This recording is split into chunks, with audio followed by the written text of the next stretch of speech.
Okay. Let's see what we got here.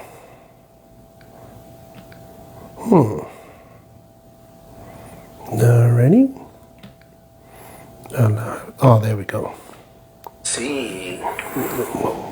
Lower that down so there's no double echo there. Good evening, everyone. Okay.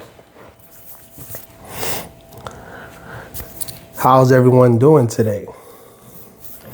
Okay. So I'll give people a few seconds to hop in before I jump into today's live session.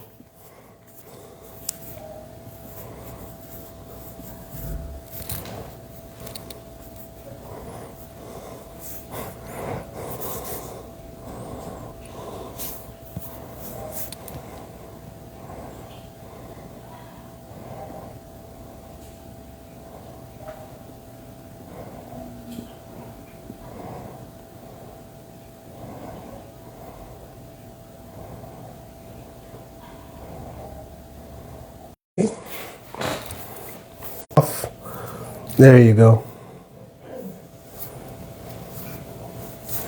Alrighty.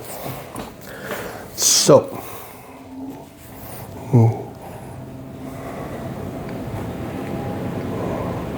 there we go. All right. So, let's get started, shall we? I can't see who's in here because it's on public. So I'm just gonna go ahead and I'm gonna read this, and then we're gonna get started. Okay, guys? Alrighty. The information disclosed in this live stream is based on personal experience, publicly available facts, and protected whistleblower disclosures. Nothing stated here is legal advice. All opinions expressed are my own and are protected under the First Amendment, the Whistleblower Protection Act, the Whistleblower Protection Enhancement Act, and all applicable federal laws. Names, events, facts mentioned relate to matters already documented through proper federal channels. Retaliation against whistleblowers is a violation of federal law, and viewer discretion is advised. Good evening, everyone. My name is Angel Guerra, and I am a manager of customer service for the Miami West Carrier Annex in Miami, Florida. Currently on medical leave for anxieties and a bunch of other stuff that I'm dealing with right now due to workplace stress, retaliation, and abuse of authority, among other things. And I am in a legal fight right now for my life, and I am just giving it my all. Before we begin, I do have some announcements, but I'm gonna make them towards the ending of the live session. I want to go over some things first with you guys, because I did promise education as well in these live streams, so I have a little bit of education for you today. The first topic of discussion is basically we're going to talk about the National Labor Relations Board. Okay, so I have something drafted for you guys. I'm going to read it to you right now. The National Labor Relations Board, NLRB, handles issues involving union activity, collective bargaining, unfair labor practices by unions, and certain employer actions that interfere with employees' rights to engage in protected concerted activity. They do not handle discrimination claims, FMLA violations, disability issues, leave disputes, or whistleblower retaliations inside federal agencies. Federal managers and supervisors are not covered under the National Labor Relations Board jurisdiction. That's a gray area. So it all depends. This is just a brief overview. This is why I always tell you guys, nothing I say is hardcore fact. You need to go do your own due diligence and research. Okay? Supervisors and managers are not covered under the National Labor Relations Board jurisdiction. the National Labor Relations Board's authority is limited to the National Labor Relations Act, which excludes federal employees by statute. Okay, so what that basically means is if, again, this is just a short blurb. There are gray areas to that, one of which is the management thing. They say they don't cover managers, but if the managers are managed by an agreement, even if it's not collective bargaining, there is an agreement in play, and there are certain whistleblower activities in play as well. Like in my situation, they're supposed to cover it, but sometimes you get a person that doesn't know what they're doing, or they're nervous, like what happened to me, and basically they give you the cold shoulder, they blow you off. So, though, you know, if you hit that brick wall when you go and you're a supervisor, EAS manager, or just an executive administrative scheduler, level 15, level 6, because they go as low as level 6 and 4, I believe, for EASs, if I'm not mistaken. That's like small town postmasters and stuff. It all depends on that. They can qualify under certain criteria. So it depends on who you get that day, unfortunately. So, and then once they put whatever they're going to put in the system, then you're kind of stonewalled from doing anything. So yeah, just look into your facts and make sure you're researching and stuff. Okay, guys. The next thing I wanna dive into is the responsibility of the EEOC. Now, this is a touchy subject for a lot of employees. And the reason why is because the EEOC, pretty much we all know about the EEOC. You know, they're the guys that manage everything. They're the guys that are gung-ho. They're the ones that look out for us. They're the ones that, you know, they're gonna get you justice. They're gonna do this. And then sometimes you run into a brick wall with them, like what happened with me. So traditionally, you file your EEO with the Postal Service or any federal agency that you're working for, or any agency in particular. You file an EEO against management, a supervisor, a co-worker, anybody causing undue hardship in your workplace. Okay. Now you have what is called a redress session. The redress session is non-binding. There are certain quid pro quos with the redress session, such as your inability to use anything that's said in that redress session in a court of law. Ergo, if you can't use it in a court of law and you guys talk about your entire EEO case there, now you're prohibited from talking about anything in that EEO case with the EEOC. So this is it's a catch-22. If you want to, and I have to choose my words very carefully, which is why you see me pausing a lot tonight, because we'll get to that. It all depends on how you want to approach it. If you feel like y'all just had a misunderstanding with management, most of the time that's not the case, but you feel like you did, then you go to redress. Redress is voluntary. It's not mandatory under federal law. You're not mandated to go to redress. They usually encourage redress because it is a lot faster to get things resolved. But if your manager's a dirtbag or a pain in your ass, just a straight jerk, he or she, doesn't matter, because it goes both for male and female, and that individual calls you undue hardship and you know they're not going to be fair, you don't have to do redress. You can go straight to the formal complaint and the EEOC. Companies don't like when you do that, though, because they feel like they can't mitigate the situation. You understand? 90% of the EEO cases that I've heard personally, like people have spoken to me about, have all ended the same exact way. The EEO that was supposed to be impartial sided with management. Because in the end, when you think about it, guys, that department works for your organization.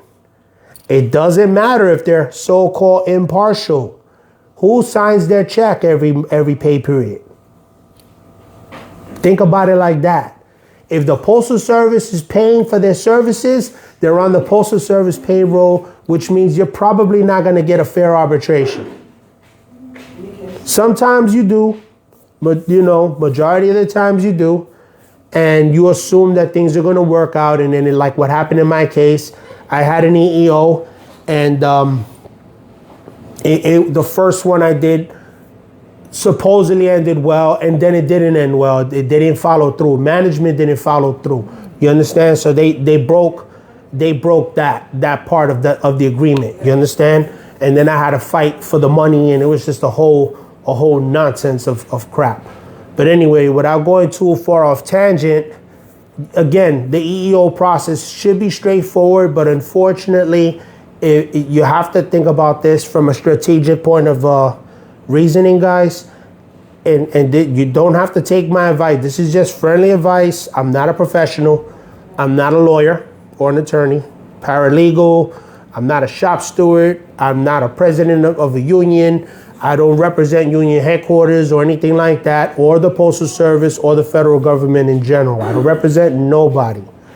And I know that sounds redundant to even say, because that's the obvious thing why I'm doing this, but still you have to say it, because if you don't, you have individuals attempting to label you in a different light other than what you're trying to do. It's called misdirection. The news people do it all the time. Courts, judges, and lawyers and stuff do it all the time. So you want to protect yourself. The less you say is better. Less is more. Remember that, guys. Take that away for today. Today's lesson is less is more. Okay? Let's move on, okay?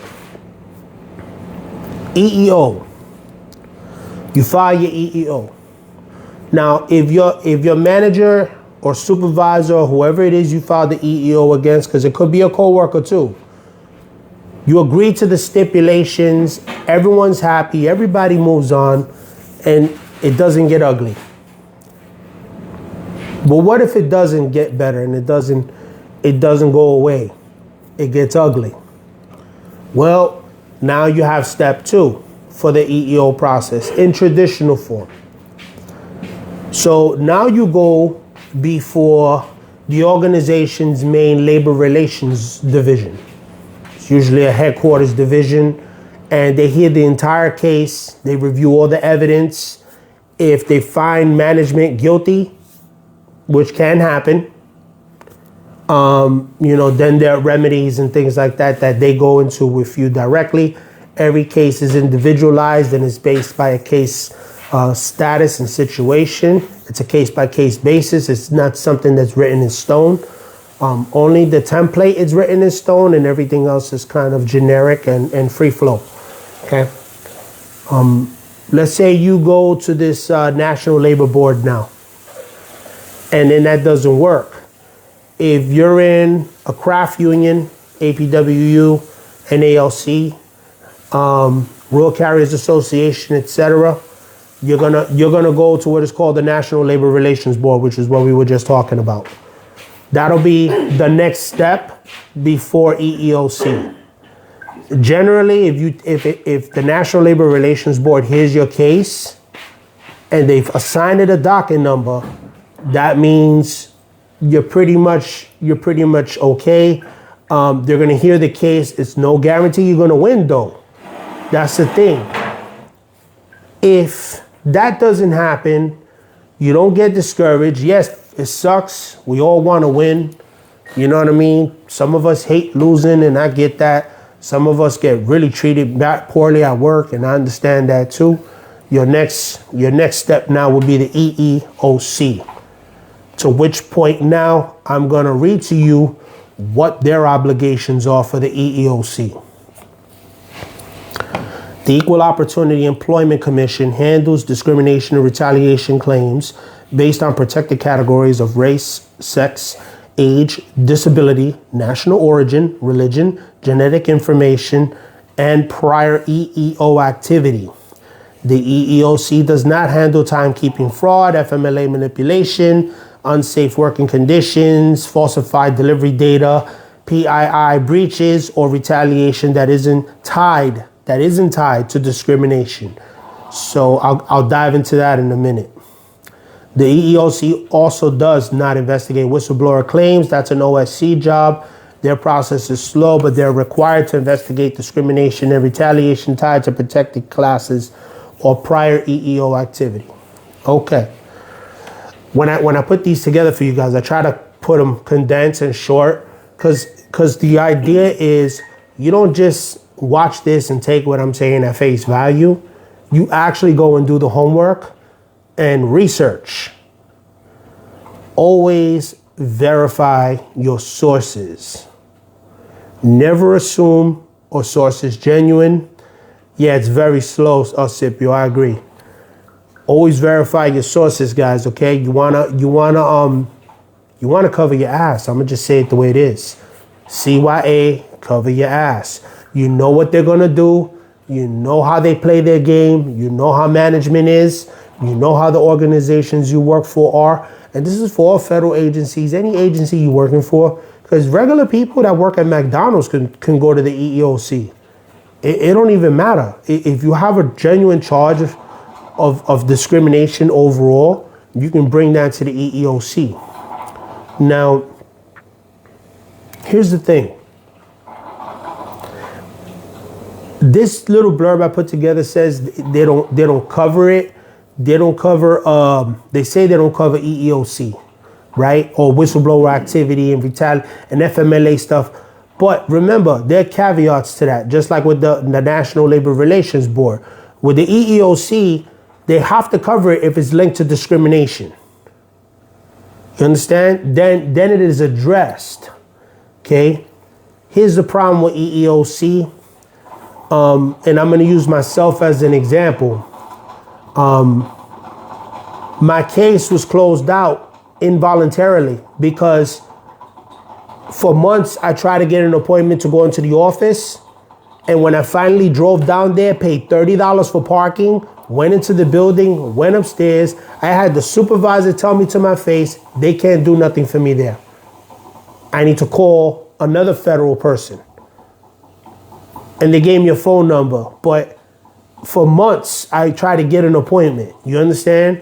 And for months, I could not get into the system because the system is broken. That EEOC system is trash.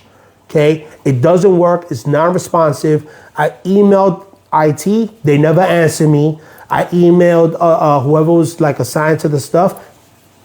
They never answered me. Check that thing. Yeah. Thanks. Yeah, so yeah, it's crazy how you go through this stuff, you know what I'm saying? And then in the end, they were supposed to contact me, because that's what the email said, that we're gonna contact you right before your case closes out so we can schedule you. And the motherfuckers never called me and they just closed out my case. After the government shut down, they closed my case and then that was it. They didn't even address it. So yeah, there are pros to cons to that, and I'm gonna follow back up with EEOC eventually. We'll get to that. Let's not skip to the end of the show, okay? So again, disability. Hey Josh, how you doing? Hey Shamika, hey Lino, hey Freda Scipio, hey Dorothy, hey Jessica. Okay. So, EEOC, and again, I have to choose my words carefully, and you'll know why I'm very, my approach is a little different tonight. I promise you guys will know, okay? When I get to that though. Anyway, so EEOC is supposed to be there to protect us, right? The employee. Equal opportunity, equal equal pay, man or female, doesn't matter. You know, all the stuff that they preach. We all equal. That's what that's for, right? But I noticed with certain individuals in certain things, in certain titles, in certain positions, they're less receptive to help you. An example of that was my blurb, my little blurb the other day that I was super fired up, pissed off, because the guy from the National Labor Relations Board called me and told me to Google who's supposed to help me. Dude, we're paying you money to do a job. You're an investigator and you're telling me to Google it? Whoa. And it's on record too. It's on a government line. This dude cannot even say he didn't tell me that shit. But whatever. We're not going to focus on negative today. Today is all positivity and love for everybody. So I'm using these negative experiences that I went through to give you guys the tools you need to excel. Because you won't have somebody like me there. You know? There are individuals like Lino doing stuff on the back end. I'm doing stuff on the other side. You know, my wife has been a big supporter of mine, helping me all over the place and getting things done. And I appreciate everybody. Pray to Scipio, making sure I'm doing my meditations like I'm supposed to. No, haven't done them, dude. Sorry. Been super stressed out. But, you know, things, I see light now. This is not a rabbit hole anymore. It's finally a tunnel. And I want you guys to know you're not alone in this. Yeah, we'll get to that also in a minute. Okay. So let's talk about their responsibility, because they obviously failed with me, right? They fail with a lot of people. So did the National Labor Relations Board. I've heard cases from listeners that have contacted me directly and told me that they basically said they didn't have enough information. And I read the information they had, and I'm saying to myself, how could that be?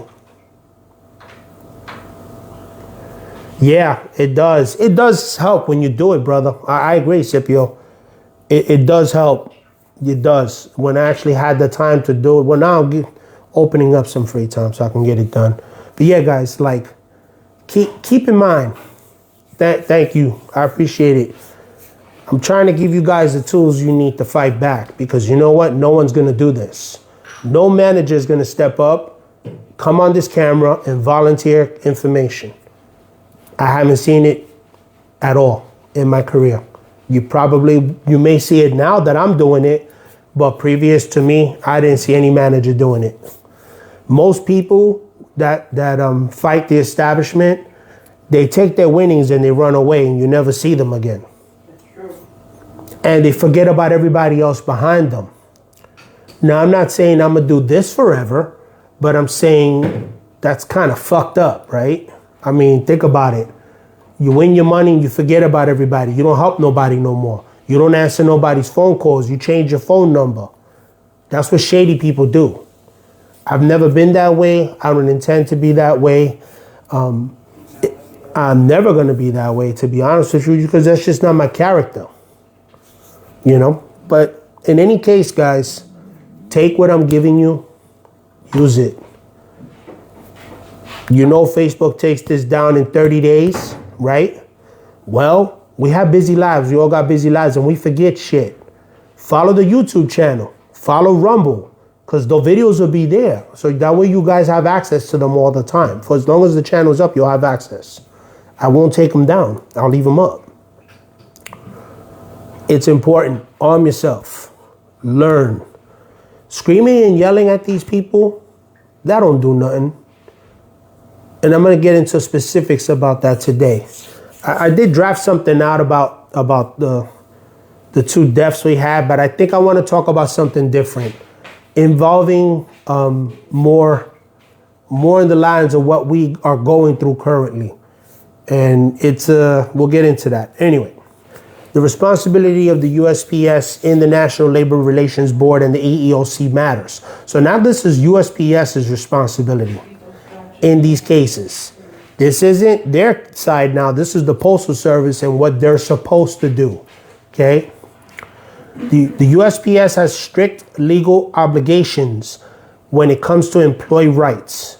USPS must, this is not asking, they have to follow the Rehabilitation Act for Disability and Reasonable Accommodation, FMLA federal law, federal whistleblower protections, United States policies in the ELM, EL 307, EEO compliance and workplace safety protocols. Okay? Mandatory reporting requirements for employee harm, death, or health hazards. Okay? Zero retaliation. We're already up to here. Zero retaliation standards required by federal law. When USPS mishandles RA requests, FMLA workplace safety, timekeeping, or fails to intervene in harassment or danger to employees, those are violations. That means they're breaking the law. Okay. USPS also is responsible for cooperating honestly. Okay, cooperating honestly with the National Labor Relations Board, the EEOC, the OSC, the Merit Systems Protection Board. That's a new one we're going to talk about soon. Okay, and other oversight agencies. Failure to do so is considered non-compliance and can escalate into federal level consequences. Now, the Postal Service is a federal quasi-corporation. What the fuck does all that mean? Okay, let's talk about it. Federal government is established by agencies. Okay? Federal agencies are established and oversaw by the Oversight Committee. FBI, CIA, National Labor Relations Board, EEOC, Merit Systems Protections, the Supreme Court.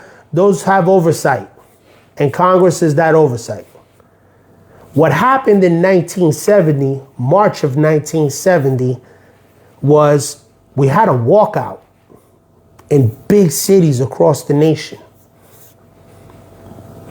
Okay? This was during the Nixon administration, if I'm not mistaken.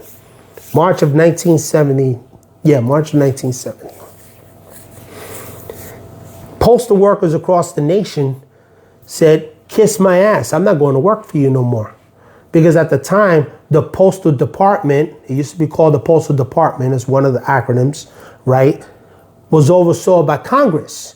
And every time it was time for raises, Congress would say, okay, we're going to give the Postal Department a raise. Everyone's going to get a raise across the board. And then the dirtbags turned around and says, well, we're not going to give you a raise now. We changed our mind. So postal workers were working for years and years and years without getting a raise. Well, what do you think happens when people don't get a raise and they're breaking their asses like we do in the organization? You guys know what I'm talking about. This job ain't easy. So Nixon thought it was cute to deny them their rights. I mean, he fixed it later because he had no choice. Because the walkout happened. Now, here's the thing. That walkout was illegal. Why was it illegal? Because they were federal employees. You're not supposed to strike as a federal employee because there was no collective bargaining back then. There was, but it was very limited. It's not like it is now. It's very, right now, strong in most cases, depending where you are. Don't quote me. I know we got some bad apples out there, but not everybody's that way. Okay, guys, I've dealt with my share of bad apples too. Can't blame everybody, okay? Lino's one of the good guys. He's helped me, and I'm a manager. He's helping you guys that call him. He's one of the good ones. You got JH also is another good one. I'm not a rep, but I help anybody. If I know something about the policy, I'll tell you. That's why I'm doing this now. You know, Ron, Speakman, and others, and keep that in mind. Not everybody's a bad apple, okay? Not all managers are bad apples either. For those that are just hopping in, okay? So we're gonna talk about this because it does concern me, but you'll see how it all interacts with the whole nation. because we're seeing this now everywhere. They violated the Rehabilitation Act when they denied me my reasonable accommodation. They violated FMLA law. They violated the Whistleblower Protection Act. They violated their own policy, their own handbook of EL 307, EEO compliance, work safety protocols. They did not mandatorily report the requirements, what happened for those 2 passings. There was a whole bunch of stuff going on there. I haven't dove into it too much, but I read online that somebody spoke out and was saying that it wasn't handled properly. The last one that happened a couple days ago, they just watched the dude die on the floor. They didn't even help him, from my understanding. This is not a quote. This is just something I read. I don't know if it's true. I wasn't there, so I'm not going to say this is fact, because I don't know. Personal opinion, the evidence does look the way I'm presenting it. But again, I could be wrong. Verify your sources. Always verify. Okay? Yeah. Zero retaliation. Well, what does zero retaliation mean?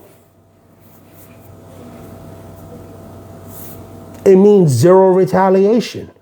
They're not supposed to harass you. They're not supposed to pick on you. They're not supposed to follow you in your LLV 2 inches from your fucking bumper, and then you hit the brakes because you're going to hit somebody, or a kid just jumps out of nowhere and then they bang into you. Now they want to take you in and give you an II, write you up and go through all this stuff. That's harassment. That's part of retaliation. Zero retaliation. Zero standards by federal law.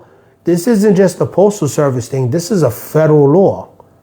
Now, all these laws were established during, if I'm not mistaken, I could be wrong again, verify your sources, the Postal Rehabilitation Act. After they had that walkout in March in 1970, and they came back, they got their raises, they got collective bargaining, they got all this great stuff, right? Here's the thing. All that stuff was great for that generation. That was the age of industrialization. We are now in the age of information. It's a different age now, guys. It's not the same. People don't need to work 8 hours a day anymore to make the same thing. There are kids making more than us online, more than me, more than you. You get what I'm saying? Kids sitting at home playing a game. You understand? We're in the age of information. So, how does that pertain to us right now? And I'm going to get into that because you're probably asking yourself, well, what the fuck does that have to do with what you're going through? I'll tell you. Remember that glass house we talked about? There it is. What do you mean, the glass house, Angel? Okay, I'll tell you. You can find anything right where you're sitting, right from your tablet, right from your computer, right from your phone. Where is that? In the palm of your hands. That is information technology. And if you know how to use it, it can become a perfect shield to protect you and your loved ones from people like management and other evil people in the organization doing things they're not supposed to do. How did this affect the Postal Service? I'll explain. Back in the day, what did everybody used to do? They used to write. You get what I'm saying? That was before everything came out digital, right? People used to write. So, do you need to send a letter anymore? No, you don't. Because that was the industrial age where everything had to be handled by hand. Even in 1809, when the sailors brought in the mail from off the pier and brought them onto the dock and they turned it over to the postmaster of the city. They had to swear an oath that all mail was delivered and there was nothing left on the ship, or else they go to jail. They go to federal prison. You understand? So it's the same concept here. We have all these machines now that are no good now. We can't use them anymore because we're in the age of information. So people will send an email because it's 7 seconds to get to the person it's supposed to get to. 99% of the time it's encrypted and protected, and that person can read the letter. Except those rare occasions where you got hackers running around doing stuff they shouldn't be doing. That's how that affected the Postal Service. And from that time to now, from 1970s to now, we hit a deadlock. Because of all the restrictions and everything, the Postal Service has fell into a hole. We were forced to prepay people's pensions 10 years in advance. So, which brings me to the video I was seeing. Now,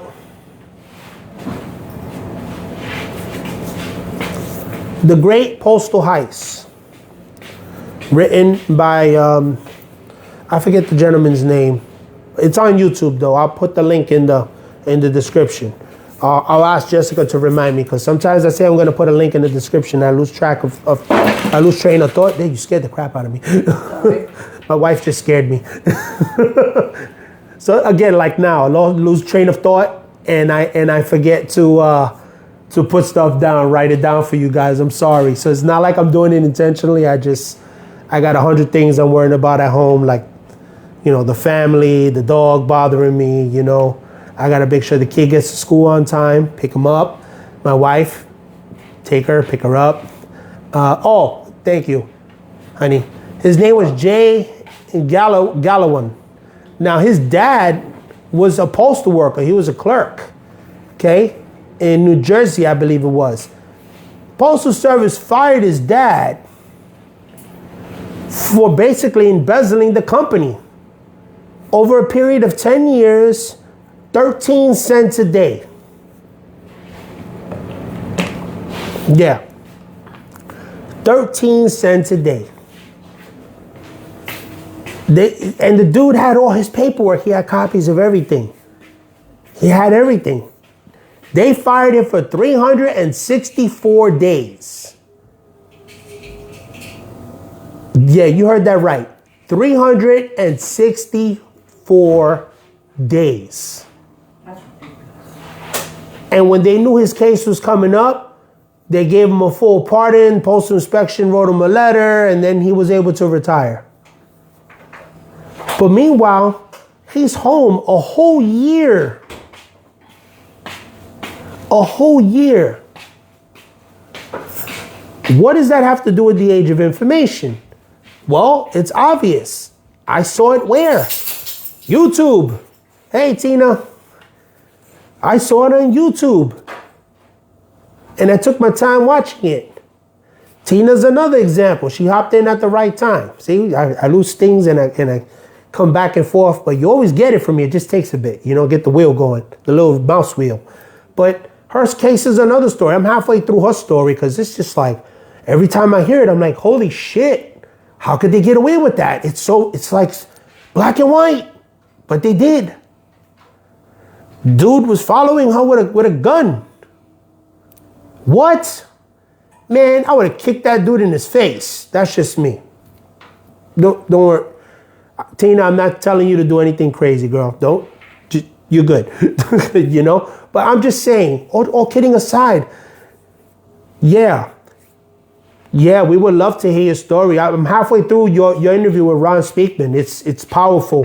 There was a couple of times I was like, oh man, it was affecting me, and I had to slow down on it. Today I listened. I'm up to 3 hours already. I'm almost there. But yeah, her case is another example of how they manipulated paperwork. The union. What? These are the guys you pay money to protect you, and they were manipulating her paperwork? I'm gonna leave that one alone. That's right. I'm gonna stop right there. And you'll know why later, but I'm gonna stop right there. Okay. But yeah, cases like this all over the country. My case is another example. I could talk a little bit about that. They manipulated my paperwork. My postmaster put me on constructive suspension for 35 days. Nothing was documented in HR. Nobody knew what the hell was going on. All I knew was I was sitting at home. When I requested my RA, they took 78 days and then they denied it anyway, which is what I knew they were going to do anyway. It's fine.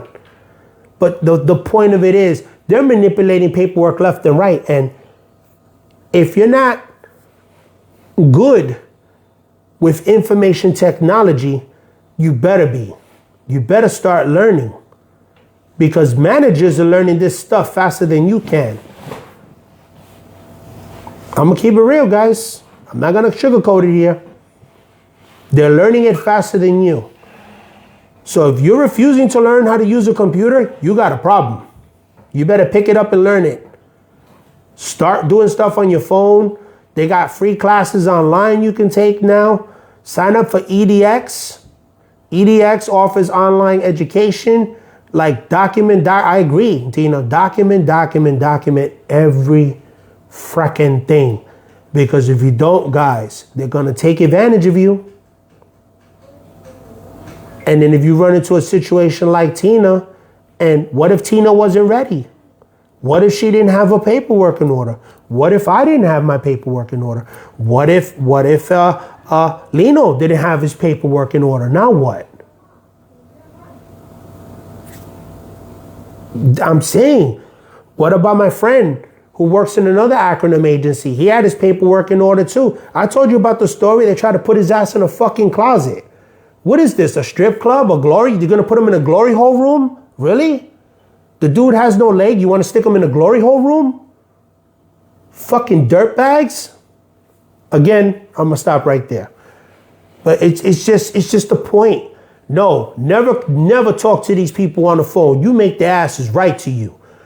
They could use the snail mail that they so much believe in, or they can email you. I agree. Text messages are good too, because that's another form of email or another form of written communication.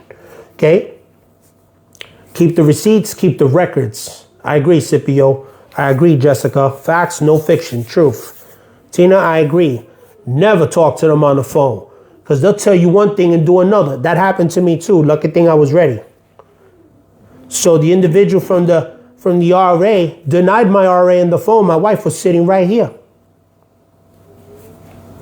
She answered the phone for me because I was doing something. And then that was the last time I picked up the phone for anybody in the post office. Don't call me, I'll call you.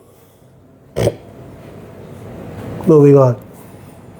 But yeah, he denied it, and then later on he tried to say he didn't deny it. He lied on paperwork. That's a form of fraud. We were talking about that. Honesty. They're to be honest. Don't go in there kidding yourself thinking these people are going to play the same game as you. You could be on the path of righteousness. They won't be. Yeah, I'm saying it because it happened to me. Again, not all managers are the same. I know managers that were real fair and still followed the policy and still handled their business the way they had to accordingly.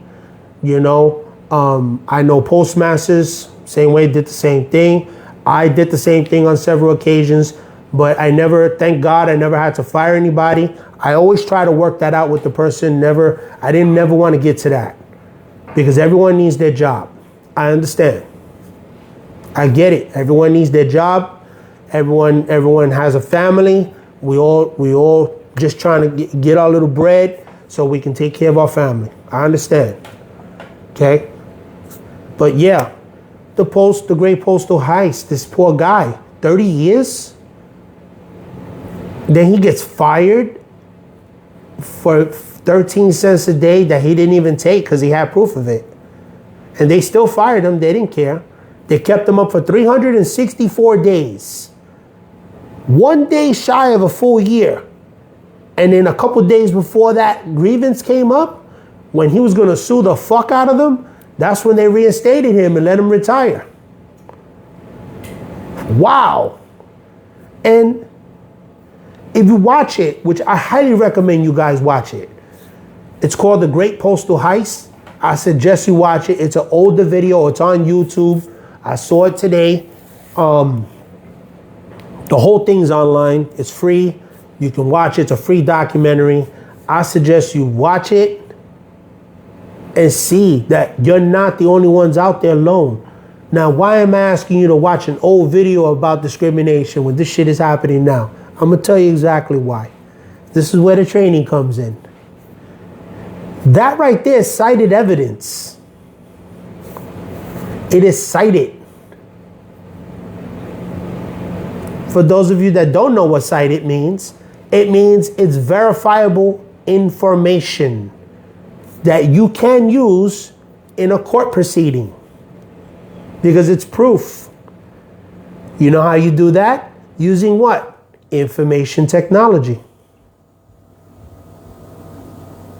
You download the transcript. Since it's a free show and YouTube allows you to download the transcript, you download the transcript and you give it to your legal counsel, your union rep, or whoever, and they cite that information because that's proof that the Postal Service has been dirtbags for longer than we can remember. And they never changed anything. If anything, they escalated the retaliation. And I'm saying that as a manager. They escalated the retaliation. You guys don't deserve this. And my time is soon going to set. And I'll be around to help like this because my intention is to keep going and do this for as long as there's an interest. And then after that, you know, I'll probably just, retire with my wife and my kid. And, you know, hopefully I'll see my other 2 kids along the way and kind of just do my own thing. But the intention is to be here for as many of you as possible. So take advantage while I'm here. We have these platforms. I'm going to use them. I'm going to keep spreading education. I'm going to keep coaching people. If you guys have questions, you know how to reach me. You can reach me at thepostaltruth1@gmail.com. That's the email address for the channel. thepostaltruth1@gmail.com. Maybe Jessica can write that in the chat section for me. It's all together. thepostaltruth and the number 1@gmail. Okay. Yes, we have it on Patreon as well, but you know, we'll get to that. Not right away. Yeah. Boop at Gmail. It's like that or this small, it doesn't matter. Yeah. Angel, do you have a union? Okay. Tina, we have what is called associations for EAS and executive administrative schedulers. There are 2. There is the United Postmasters and Managers of America, and there is the National Association of Postal Supervisors. That was actually the first one, and then UPMA came after. Both organizations failed to represent me properly. That's a fact. That's not conjecture. That's not defamation. It's a fact, and it's cited, and I have documentation. I won't get too much into that because it's going to cross into what I'm going to bring up at the end of the show. So, but yes, it's a very good question. No, they did not represent me correctly. One of the organizations, I won't say which one, never acknowledged one damn email from me. And they knew damn well what was going on. They knew I was walked out the building and everything, and they never acknowledged me. But I'll leave that alone for now. Okay, so I hope that answered your question. Wasn't sure. Yeah, we have associations. We don't have a union. Yeah, so both associations, Jessica, it's not a union, it's an association. Very similar to a union though, but the only thing is the associations don't cover collective bargaining because I'm not a bargaining unit employee. I'm what is called a special exempt. Special exempt employees are paid a flat rate of 40 hours no matter how much you work over or under. You get paid 40 hours and that's it. Okay? After EAS 18B is when you become a special exempt. Yeah, no problem, Jessica, that's fine. So you have different levels of postmasters. You have level 6 postmasters, and then you have level 14 postmasters, and then you have level 18 postmasters. Then you have level 18A, and then 18 and 18A, you get time and a half working as a postmaster. Your MPOOs don't like it. You guys call them POOMs. We call them MPOO. We use Midwest thing where Montana did it backwards. I don't know why. Don't ask me. That's the way I learned it. So the POOMs, they never liked you working overtime. They only wanted you to work 40 hours because it's a small office. So why are you working more than 40 hours? So you needed a justification. So the way I learned the process is as long as you had a justification for what you were doing and you could justify it, it was approved. But again, it had to be a viable reason, not just, I just want to stay another hour. Okay, what are you going to do there? You have customers coming in? No, then you need to go home. Tell the clerk to close the building, see you later.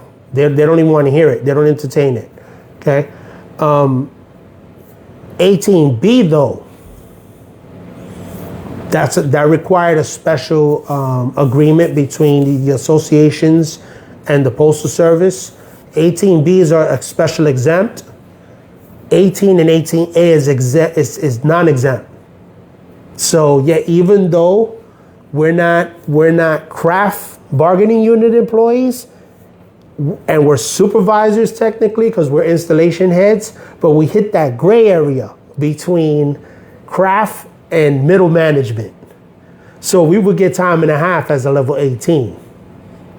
Yeah, that it did help during sometimes a couple years back. Yeah.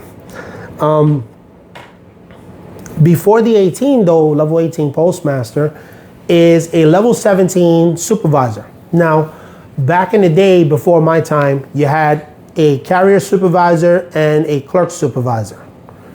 So you had one supervisor that handled the window only, and then one supervisor that handled the carriers. And now the Postal Service came up with this brilliant idea to merge both two positions together as people were retiring, and they phased out the double supervisors and just made one position called Supervisor of Customer Service.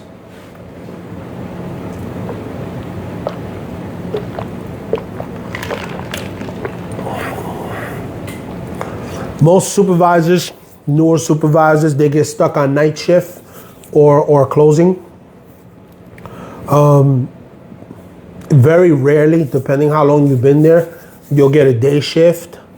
And that depends on how much ass you're kissing. Or how reliable you are, depends on that too. And I'll explain that one, because there was a point in time that my manager couldn't handle the finance unit while I was a working postmaster. I was a level 18. Yeah, we had Sunday delivery. Yep. Sunday Amazon, Sunday delivery. Yep. And we also had Sunday Amazon in the station I was at in Montana. They came in. Yeah. Yeah, only the CCAs got stuck with that one though. So only the newbies, they had to come in and deliver for a couple hours on Sunday. I read something online today, I shared it with my page, that I guess the new PMG is pissed off at Amazon and he's not giving them special treatment anymore. We'll see if that even happens. Heard that one before. Anyway, just my opinion. It's not fact or anything, just my opinion. You guys can read that on my Facebook page there, okay? But you see how all of this connects together? Now, why is information technology important? We've already went over many reasons why. How can it help you now? It can help your career if this is something you want to do. These are for people that want to move up. Yes, there are a few of you guys that want to move up. Don't hate on your coworkers because they want to move up. There's nothing wrong with being a supervisor if you're going to have integrity. If you sell out though, your coworkers will hate you. Your coworkers will make your life a living hell. Your coworkers will file grievances for everything on you. So think wisely before you drink the Kool-Aid. That's friendly advice to the gals that want to move up. Yeah, integrity. Very important, Tina. I agree. Very important. Keep your integrity, because I've had carriers speak out for me against my postmaster in Montana. I had carriers call my association and tell them what's going on. I didn't even do it. They did it for me. Not gonna name anybody's name. But that was awesome that they even thought of me that way. You see what happens when you treat them like people and not like trash? You guys are people. We're all people. Even me. I'm a person just like you. I wanted to be a manager because I didn't like what management was doing, and I wanted to do more and help. But because I had that zeal and that compassion for the craft employees, I'm in this chair. I became dangerous for them. That's okay. I'm not going to say I regret my decision, because I don't. I don't regret my decision. I don't regret defending my people. I don't regret speaking out. I don't regret exposing the corruption that they're doing and the way they're hurting you guys. I don't regret it. Not one fucking bit. I don't care, because I have integrity. So, for those that want to move up, here's what I recommend. If you can, become a 204B. Yes, I know that's the worst fucking job ever. They get shitted on the most by the supervisors, let me tell you. I gave my 204B a little hard time too, but she did well in the end. You understand? I didn't treat her terrible. We're real good friends, actually. But, you know, we did have one or two disagreements along the way. But she learned from them and she grew. Now she's a supervisor. You understand? So, I don't know. Everyone's management style is different. Remember that. We all do things differently. For me, I lean on you guys to do the job because you do it every day. So I expect you to do it. I don't expect excuses, especially if you've been doing the route 10 years. You should have it done. I don't even want to hear it. Why is it not done? Come on. Oh, the sky turned purple and there was a guy doing a donut in the garage and I fell down in amazement and hit my knee on the floor and then I skidded across the floor and then I was in the parking lot. Wait, what? Yeah. Wait a minute. Aren't you not supposed to be driving? Oh, yeah, you know, but I'm not driving. Jesus came and took the wheel. Yeah, I heard that one today, too. That's where I got it from. Oh, kidding aside, though, like, you guys, like, yeah, become a 204B or an OIC. Yeah, yeah, Jess, it was funny. It was a guy getting a parking ticket and the judge, he had to see a judge for driving without a driver's license. And yeah, he actually went on the video to meet the judge while driving with a suspended license and told the judge he wasn't driving. Jesus Christ came and took the wheel. I died laughing. And he believed his own fucking lie. Anyway, yeah, OIC. Officer in charge.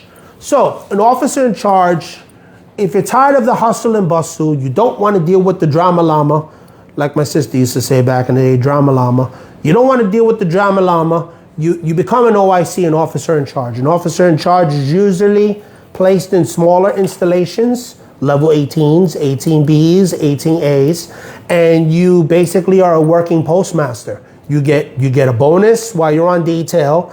And you get longer hours and you get more money and you know what? And you learn a new skill. Find someone who's going to coach you. They're supposed to coach you, and this is the problem. The Postal Service is terrible. And I'm saying this as a manager.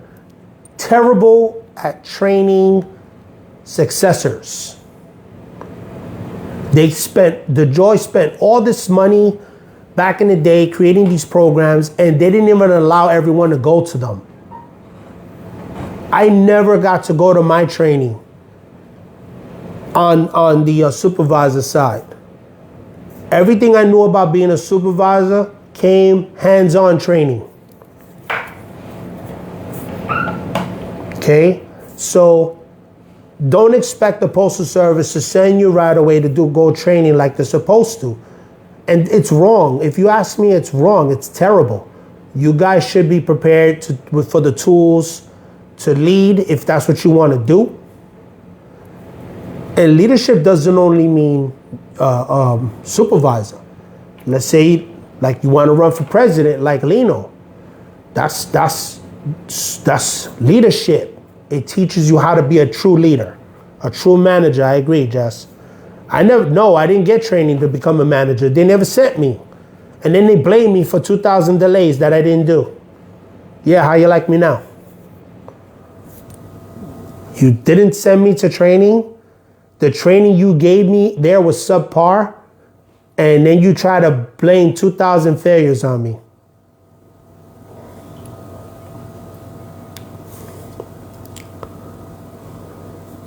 Is there any truth that in training they teach you or tell you to be cruel?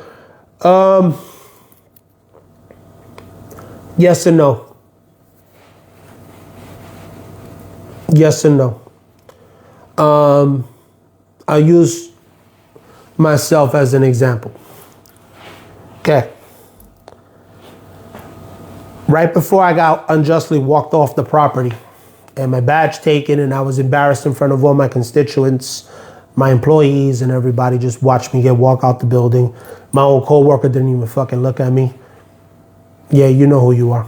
Anyway, right before that, they had me do a mandatory attendance control training.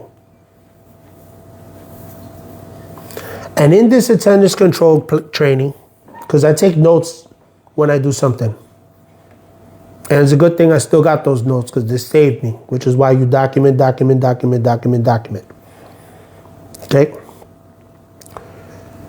They had this lady from HR there. I talked about this a couple times already.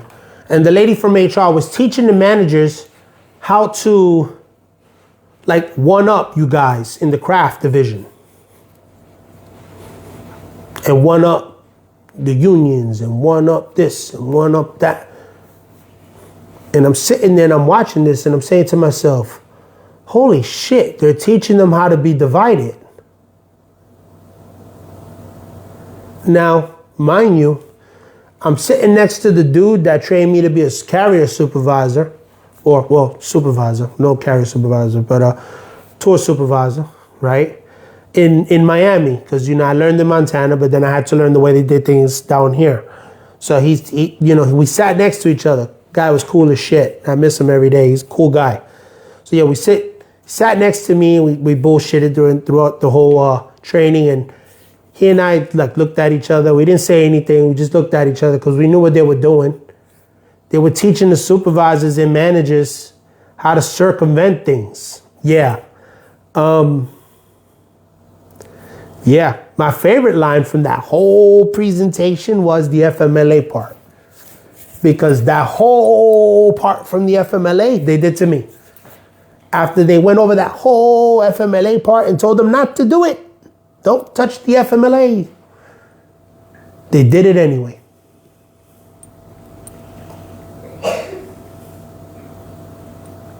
Shaking my head. When they did it, I just shook my head. I says, did they really do that? Oh, there it is right there.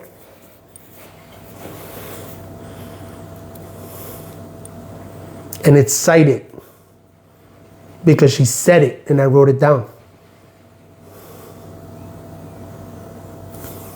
Okay, we'll leave that one there. Guys, arm yourself. Arm yourselves with info. Learn information technology. Learn the programs the Postal Service are using. The more you know, number one, the more marketable you are, the more you know. If you're a shop steward, you can defend your members better, okay? The more you know how to stop bad managers from hurting you, okay?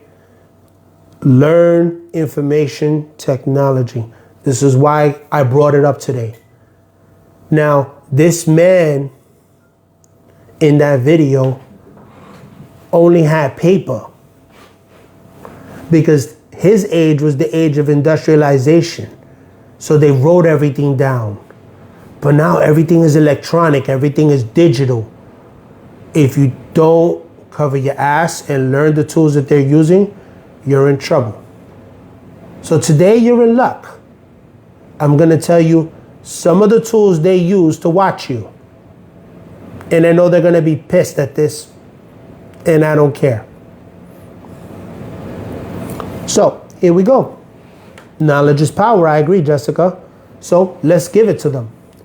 Number one, they use a program called DOIS. DOIS measures your mail, basically. Okay, in short, we're not gonna go into the whole specifics of it. It's more detailed and semi-complex. It's not really that complex, but to explain it all, we're just gonna move on. DOIS basically counts the measurements, how many flats, how many letters you get, political mail, etc. Okay, packages, spurs, and it gives you a time frame of how long the computer believes you're gonna take to deliver everything. And I said this on Lino's podcast, that DOIS program is not fair, and I stand true to that statement today. It is not fair. I don't care what anybody tells you. I don't care what any manager says. No, it is not fair, and no, it is not. It's not giving. It's not. It's not, because the machine doesn't count everything. And I have proof of that. My own packages are proof. Yep. I've received packages that were supposed to be, the numbers were supposed to be in the system, and they were not. So that means they weren't manually put into the system. So if they weren't manually put into the system, then it doesn't count. Logic wins again. Okay, another program they use to measure your volumes is the Parcel, what is this? There's a PTR tool. Okay, the PTR tool basically shows them all your parcels for the day by tracking number, by address, when was it shipped, when is it expected or required to be delivered, as well as the service for the item. So priority, express mail, etc. Certified letter, it tells you. And then you click on the tracking number, and then the entire RIMS manifest comes out for that item. The MTR reads everything out to you. It's that white and blue page you guys see with all the tracking information. Yeah, that is harassment. They're not supposed to do it every week on you. They have a list that they have to go by, and I'm gonna get into that one too. Thank you, honey. Welcome.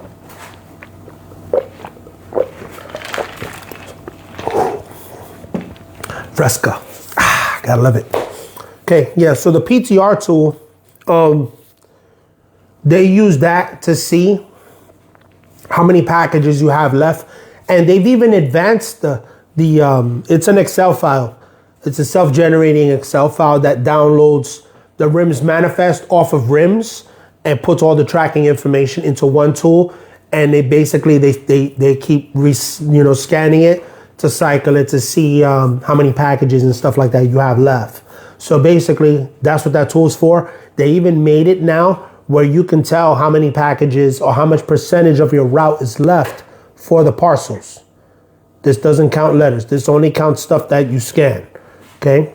Remember, scan where you stand. That's the policy, okay? So if you're in front of that person's house and you're supposed to deliver it there, you scan it there and then do what you got to do. Scan where you stand. That's the policy, okay?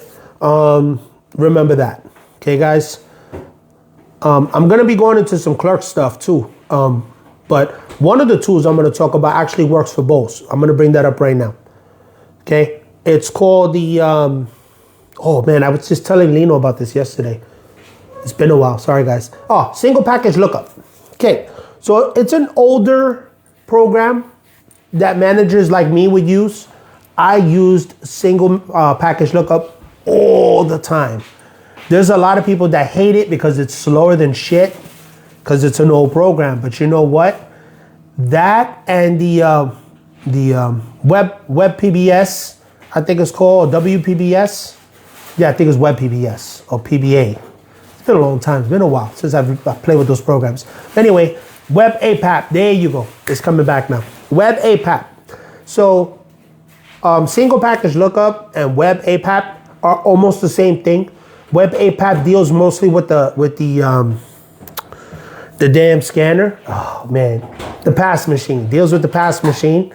Okay, and with the pass machine, you know, Web APAP can show you the picture of the item and stuff like that, and the tracking information, etc. Now with the single package lookup, it does the same thing, but it draws from Web APAP.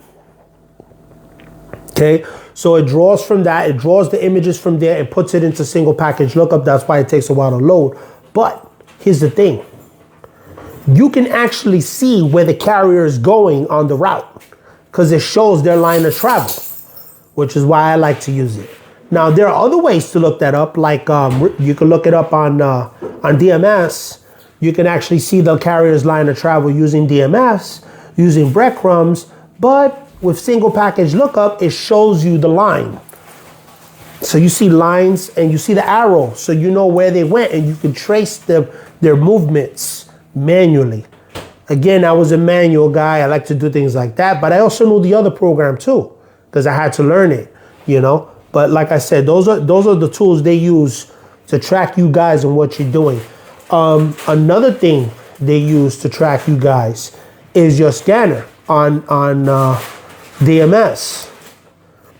That's how they know. They can also tell how much percentage of your route for parcels you delivered on DMS as well. That's another one they use to track you. Okay, the PTR shows up on DMS as well. It's very limited, but it does show up there, and you can use it to see how many parcels is left. Okay, all these tools they're using to watch you. Your GPS 24/7. So when you think you think you're gonna get away with it, remember guys, it's a glass house.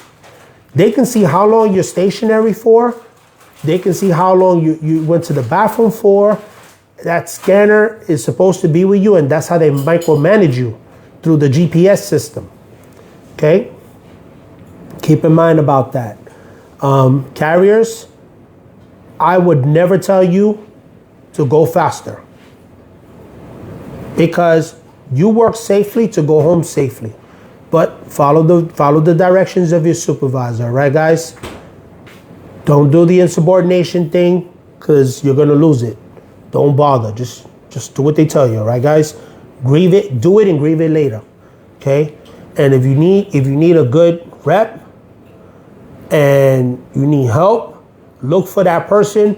Or if you don't find someone and you have a question, I can answer 1 or 2 questions. If I know the answer, I'll tell you. If I don't know, I'll try to find out for you. I will try to help you, because that's what I do, okay? And then from there, you guys can do what you got to do. But remember, always verify what people tell you, even if it's not me. Even if your shop steward tells you something, verify it. Check your manual. Check your handbooks. Check your contract.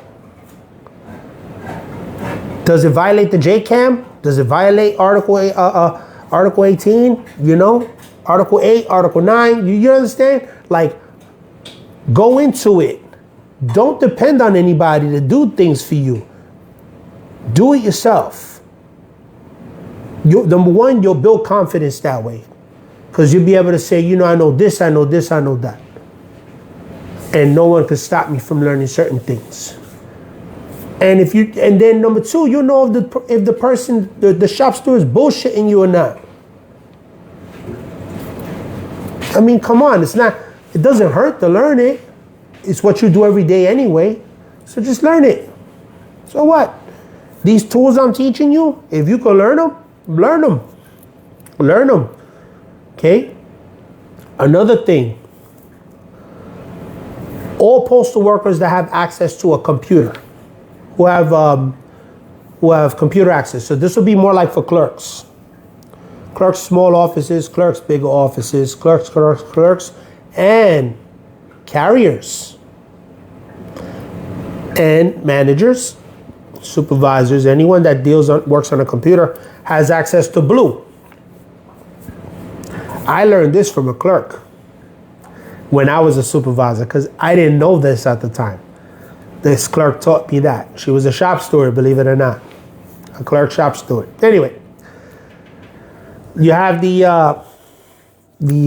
multi-tracking registry, the MTR tool, or the MPT or MTR. I think it's MTR. It's been a while. But when you go on Light Blue, right on the top, go on Blue, the blue page, blue.usps.gov. You scroll to the top. It says My Work. You click on My Work. Click on the actual thing. Don't scroll down or anything. Just click My Work. It's going to open the next page, and the next page over is going to be your work page, and there's going to be a tracking system right there, a search bar, and you type your tracking numbers in there, and you pull the entire tracking manifest. That's that blue and white page you guys be looking at, and it tells you who scanned it, how they scanned it, because remember, it's a glass house, it's digital. You can find out who scanned the package with the scanner number. Because if they logged in with their user ID or their name, you have proof that they scanned the item. You can find out if it was a city route, HCR route, or CDS. Now they call it CDS, but on the computer still shows up as HCR, okay? Or rural routes, okay? And the number of said route. You can find out what zip code it's going to. You have the address. The sender and the destination is listed. And all the plant operations it stopped in. And what time it was scanned, what time it had departed. All the stuff that you need to verify a package in question. I got this phone call the other day from a listener who asked me how can they verify an item. And it was for someone else that was needing help with it. So I kind of walked them through it. Okay, so I'm kind of putting this out there now for anyone else that missed it or doesn't know, or even that individual again if he's watching. That way you know how to do it. So again, you go on the blue page, scroll to the top, My Work. You click on My Work, you scroll down. Okay, and as soon as you click on My Work, you're gonna scroll down a little bit like a pitch. It's right there on the top. The top right hand corner of if you're looking at the screen, it'll be on this side of the screen when you're looking. Okay. Now, type the tracking number there, gives you the whole manifest. And if it was a signature confirmation, it shows you who signed for it. Who signed for it, the date, and the time. Now, we got fraudulent scans in Miami. OIG, if you're listening, that's how you find them. Hey, I helped you. I helped you do your job now. So you can't say it's not there because it's there. Just saying. What do I know? Okay, so yeah, guys. Shop stewards, if you don't know how to do it, now you know how you can verify a package. Verify if management is scanning packages unlawfully. You can check it into it like that. Clerks, you can find out if management is stealing hours that way by scanning items they shouldn't be scanning. Because, let's face it, that's not in the contract for managers to be scanning any damn thing. There you go. There's that. Okay. Carriers, same thing. You're looking for a package. You want to know if it was actually delivered. Find someone that has access to the MTR tool or single package lookup. And give them the tracking information. They'll be able to look for it for you. Okay. Clerks.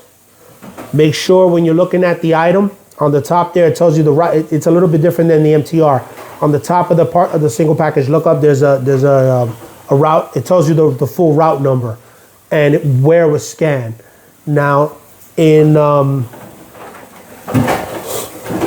Buena Vista, we always knew when it was management scanning because there was a certain code on there, 501.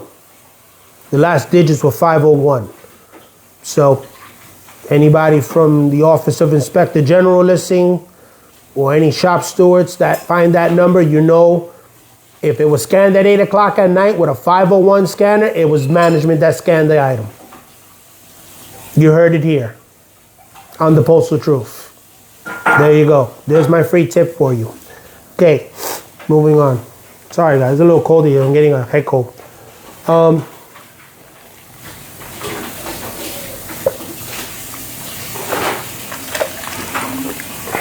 Okay.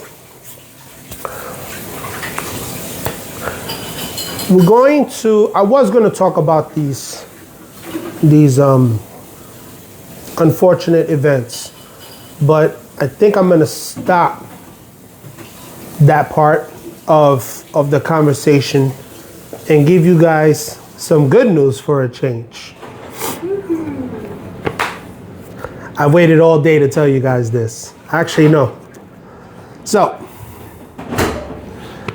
just before showtime, I received an email today. A few minutes before showtime, from the Senator of Florida. Yep. She is now investigating the Postal Service and what they did to me and to other postal workers like me. She wrote to me personally. I'm very honored. It's the first response I got in months, and I'm like over the moon. I mean, the senator, that means Congress is watching. Oversight is coming. I believe there was a senator in Texas that's also investigating the Postal Service too. So the word is getting out. What we're doing is making a difference. Everyone that's speaking out, everyone is playing a part here. It's not just me, it's not Lino, it's everybody. You guys too can address this situation. Contact the senators in your states. Tell them what happened. Tell them what's going on. And tell them we need reform. The Postal Service just asked Congress for more money. For what? Because you guys are blowing money. Yes, everywhere. Call the senators. There's an online form. You go on senate.gov. Go on senate.gov. On the top right-hand corner, it says find your representative. You type your zip code in there, and it gives you your representatives to choose from. I chose the lady in Orlando because she was the one that replaced Marco Rubio. And yeah, that's another thing. They keep increasing stamps, but they're not increasing service. They keep raising prices. My own package, check this out. So I send the manager of HR in Miami a priority package that should have been 3 to 5 days, which anyway, it's in Miami. It was right. It's an hour drive. It shouldn't have taken 3 to 5 days anyway, but yeah, you know what I mean, right? Yes, Scipio, I agree. Hit them all. You want to contact the Office of Special Counsel. You want to contact the Department of Justice. You want to contact the Oversight Committee, the EEOC, the National Labor Relations Board. You want to contact your senator, your congressman, right to the White House. Even if he doesn't answer you. Yeah, well, there you go, Tina. Keep going. There's more people to call, okay? Keep calling people. Keep telling your story. Don't let them silence you because you will be heard soon. Someone will hear you. I just was fortunate enough that it was a senator that actually heard me because I called the congressman and he blew me off. Oh, yeah, we'll take care of it. He sent me the generic letter. Yeah, okay, we'll take care of it. And then I never heard from the dude again. But he's got time to post for pictures and sneakers and shit. Yeah. Whatever floats your boat, homeboy.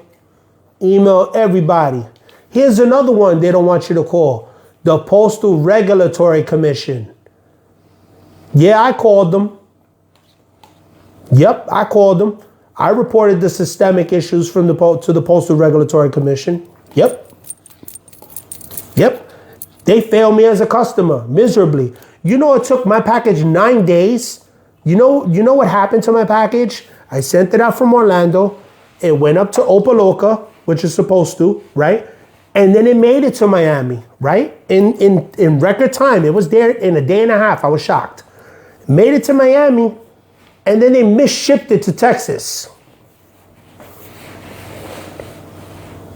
Then it came back to Florida, okay? Went through Miami again, went up to Opa-locka, and then back to Miami again. Before they finally delivered it 9 days later. Yeah, I agree. I agree, Jesse. That's crazy. So yeah, I reported them to the Postal Regulatory Commission because that's their oversight. That's their daddy. The Postal Service answers to the Postal Regulatory Commission. So I called you daddy because you don't want to listen. So maybe you'll listen to daddy. And that goes straight to headquarters. That doesn't come to you in Miami. It doesn't go to Fort Lauderdale. It doesn't go to Opa-locka. It doesn't go to Texas. It goes right to fucking DC. And now the chairman or the chairperson in charge of customer service and headquarters has to answer that now. Good job. How you like me now, Miami? Keep systemically delaying the mail and then trying to blame other people. I got so much proof on you guys. The stamp price is airfare. Yeah, I agree. It's crazy. We used to, when I started in the post office, it was 51 cents to mail a letter. Now it's almost like what? What is it going up to? 80 what? Does anybody know? I don't even know. I'm going to be honest with you. I don't know. I lost track when I stopped working. When I was there, I think it was like 68 cents when I was there. I don't even know, to be honest with you. It's been a while. But when I first started in the post office, it was like 51 cents. I was a window clerk at the time. It just keeps going up. But they're not improving the service. They're closing stations down. Watch the great postal heist. I'm telling you, they closed down 200. Oh, it's going up to 78 cents? Yep. Holy shit, Ned. Yeah. And it's 3 to 5 days. Back in the day, you used to mail a letter across town and they would get it in a day. Not anymore. Oh, here's another one. This is cited information. It went up 7.4% for special services. So the $11 and change priority mail packet that I sent to the manager in HR in Miami was misdelivered, mishandled, misprocessed, and it got there 9 days later, but they charged me 7.5% almost more to deliver that same piece for crappy service. Listen, people speaking up all over the nation. I put something online. I got it from Lino. And then I don't know, I think Lino got it from someone else. I don't know, but I saw it there and I shared it with you guys. They're stealing mail out of mailboxes, man. And the Postal Service knows about it and they're not doing a damn thing about it.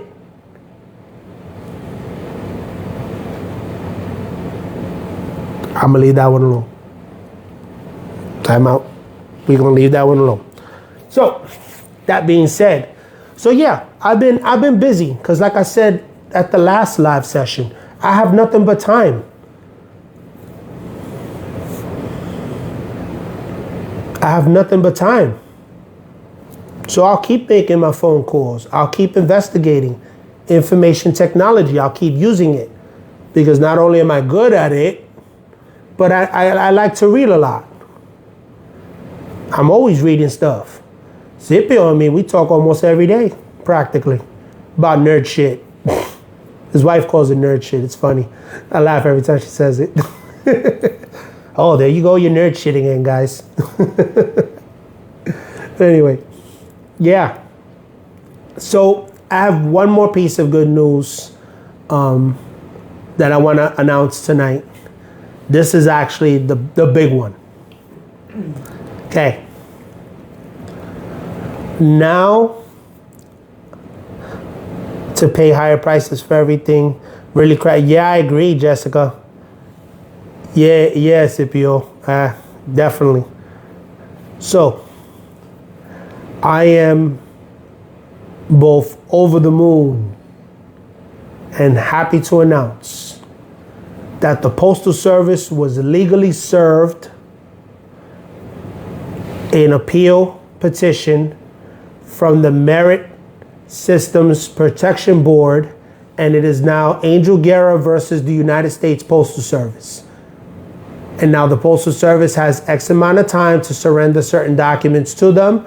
They want to see all the records. They want to see all the information. And now they can't hide behind bureaucracy anymore, and they can't lie. And if they decide to burn anything, don't worry about it, guys. I got copies. Okay, so yeah. So now, that's my wonderful news for today. We are in the court system. There's a docket filed. Congress is involved. Thank you very much, Tina. We're fighting, and they're hearing our fights now, and we have to keep fighting. We have to keep spreading the word. Guys, you know these videos come down in 30 days. Join the YouTube channel. Join Rumble. If you don't like YouTube, join Rumble. It's free. Rumble's like YouTube. I'm posting on both of those. I'm posting on regular social. I'm posting this stuff everywhere because the truth needs to be heard and people need to hear it. You're not alone in this fight anymore. This is the long haul. We're in this together. And I'm not going to lie. I felt like giving up. I did. And then, I spoke to Lino and I spoke to Jessica and my wife, spoke to Scipio. And I took a day of reflection. After that thing with the whole National Labor Relations Board, I took a day of reflection. I didn't talk to anybody. I didn't say nothing. After I did my video, I just went off the grid for a day. And I reflected. I even went to bed early. I didn't sleep well, but I laid down early. And then the next day, I said, you know what? People are here. People love me. People are supporting me and they're cheering me on. If I give up now, they win. So no. I said, no, I'm not going to give up. I'm going to keep fighting. So I try to come up with other ideas to promote, just to get the word out. My goal is just to get the word out.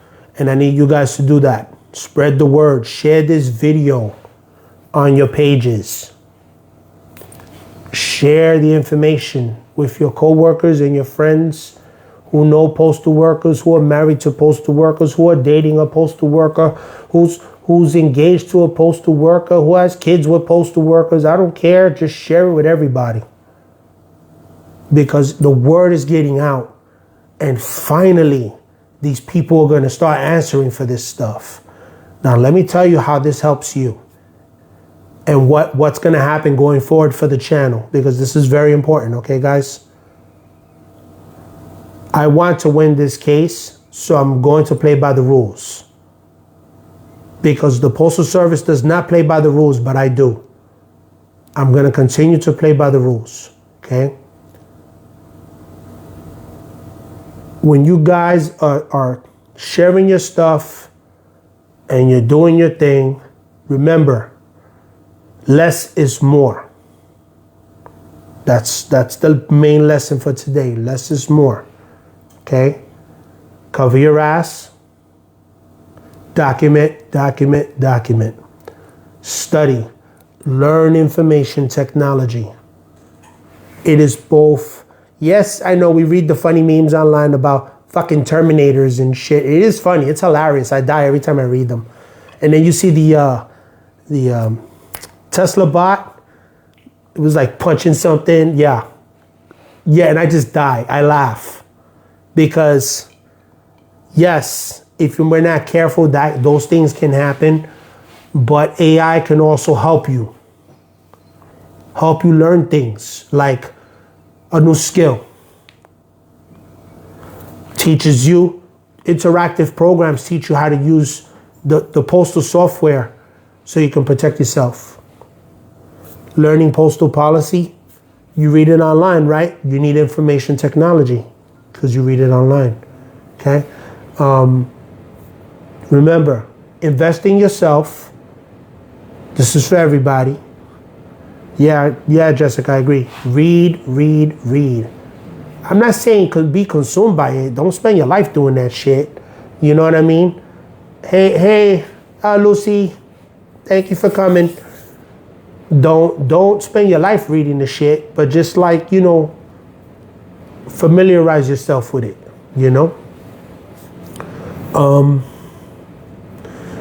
yeah.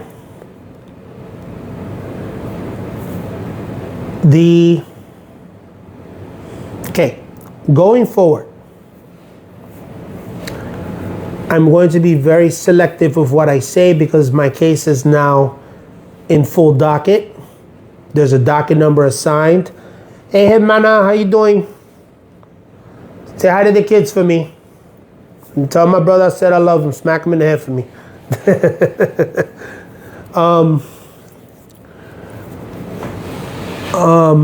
Oh yeah, back to what I was saying. I'm going to be very, not vague, but when it comes to my case, I'm not going to talk about my case so much anymore because again, I want to play by the rules and I want a fair shot to prove my case. So there will be no more talk about my situation after today. Okay. The only time I'll bring it up is like compare and contrast situations and for educational purposes only, but I won't be talking about my case with anybody. I will not be speaking to anybody about it. Thank you, Mama. I won't be speaking to anybody about it. I'm going to be very private for a while, but it's not because I'm being a dick. It's because I have to protect the legalities that I'm walking into. Okay, guys? But I still will be doing this. And I kind of spoke to Lino about that earlier. I still will be doing training. I want to do training, and I mean it. Like, I want to have an open forum eventually. Once we get more bigger, I want to go live on multiple platforms, not just YouTube. I'm still learning this whole social media thing. I never was into it. I only had Facebook because of my family. And then I tried to delete it, and I was in an association that used it, and I couldn't, and it's like, ugh, whatever. And now look at me now trying to use it again. So it works. I mean, a lot of us use it. So, I mean, let's just take advantage of what? Information technology. See what I mean? Very important. So, guys, that's all I have for you today. Our word is getting out. The government is finally listening to us. We're not a minority anymore. We're becoming a majority. There's more of us than them. Management can only do so much to you if you allow them to. To the good managers out there, keep your integrity, keep doing what you're doing. If you have to do what you need to do because it's your job, do it with integrity. That's it. Keep your integrity, be honest, and you will never get labeled poorly. If you drink the Kool-Aid like most of the people down here have, then your workers are going to hate you. If you're too rough on your workers, they're going to hate you. Yeah, I agree, Mama. Yeah, and that's the point to inform everybody what's happening, But yeah, we'll be going to. I know who my judge is and everything for the Merit Systems Protection Board, and I know who the Postal Service Council is, and I know everything. And yeah, I'm gonna handle mine. But guys, remember. Thank you, Mama. Love you. Yeah, it's a long mission, guys. It's a long road. Thank you, Tina. No, I agree. I'm gonna end it now anyway. Guys, we'll see you on Sunday. I haven't decided yet if I'm going to do it here or on YouTube yet. I want to build up the YouTube platform because we're starting to get interest over there now. I got new followers over there, and they've been commenting. So yeah.